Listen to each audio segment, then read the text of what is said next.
Les Nissan Leaf peuvent désormais alimenter les maisons en électricité. Nissan active la fonction de charge bidirectionnelle aux US sur toutes les Leaf produites depuis 2013.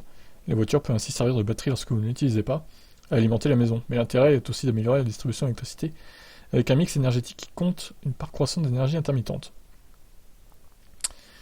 Alors, oui, mais alors ça se fait comment? Parce que la Leaf 2 n'a pas de mise à jour à distance. Il faut passer en concession ou quoi là? Le système repose sur un chargeur rapide CHAdeMO spécial, le FE15 de Fermata Energy, qui vient d'obtenir la certification UL 9741 des autorités américaines.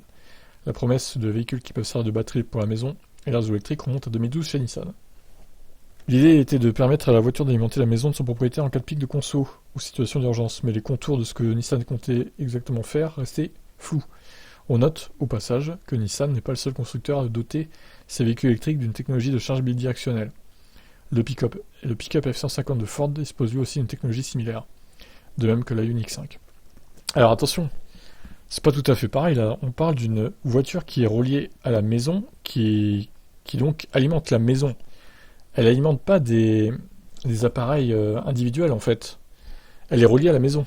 Parce que là, Ford et Nissan, et Hyundai, Kia, etc., en fait, tu branches par exemple un chauffage dessus, par exemple. Elle n'est pas reliée directement à la maison, quoi. C'est pas tout à fait pareil, hein, attention.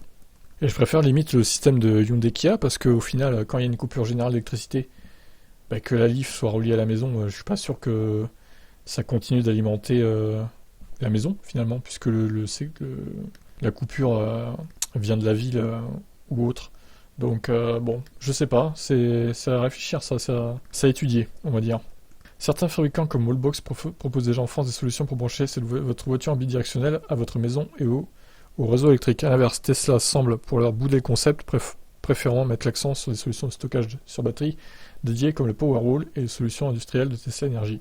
Ouais, ça c'est un peu dommage d'ailleurs, hein.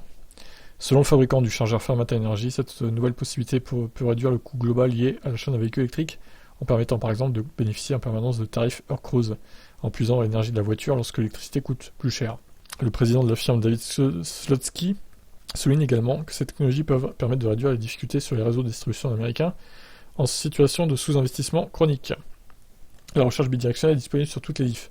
Produite à partir de 2013, Nissan précisait que l'utilisation de la technologie ne change rien pour la garantie de la batterie. Bon, encore heureux. D'autres fabricants de chargeurs rapides comme Decibel devrait prochainement recevoir une certification pour la recharge bidirectionnelle des Leaf. Pour l'heure, Nissan ne précise néanmoins pas et quand les fonctionnalités seront activées sur les Nissan Leaf en Europe et en France. Bon, mystère.